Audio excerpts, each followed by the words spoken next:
Friends, good morning. ஆட்டுக்குட்டி கழிஞ்சிக்கிட்டே இருந்ததுன்னா கொய்யா தலையில் பாருங்கள், இந்த மாதிரி வெள்ளைப்பூச்சி இருந்ததுன்னா அதை போடாதீங்க.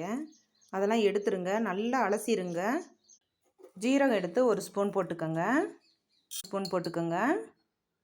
தயிர் ஒரு டம்ளர் எடுத்துக்கோங்க. தலையை நல்லா அலசிக்குங்க.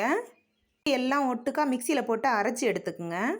தண்ணிக்குள்ளே போட்டு தலையை நல்லா அலசி எடுத்துருங்க. அதில் ஏதாவது பூச்சி இருக்கும். கொஞ்சம் அரைச்சதுக்கப்புறம் சீரகமும் மஞ்சத்தூளும் எடுத்து வச்சுருக்கிறதையும் போட்டுக்கோங்க. தயிரையும் ஊற்றிக்கோங்க. இந்த மாதிரி அரைச்சி இதை நல்லா வடிகட்டிடுங்க. குட்டி கழிஞ்சிக்கிட்டு இருக்கு. இதுக்கு நம்ம அரைச்சிட்டு வந்த அந்த கொய்யா தலையையும் சீரகம் மஞ்சத்தூள் போட்டு கலக்கி எடுத்துகிட்டு வந்ததை இப்போ ஆட்டுக்கு ஊற்றுறோம். குட்டிக்கு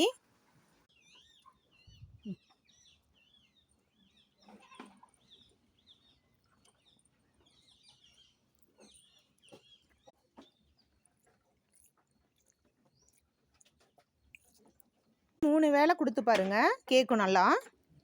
தேங்க்யூ, பாய்.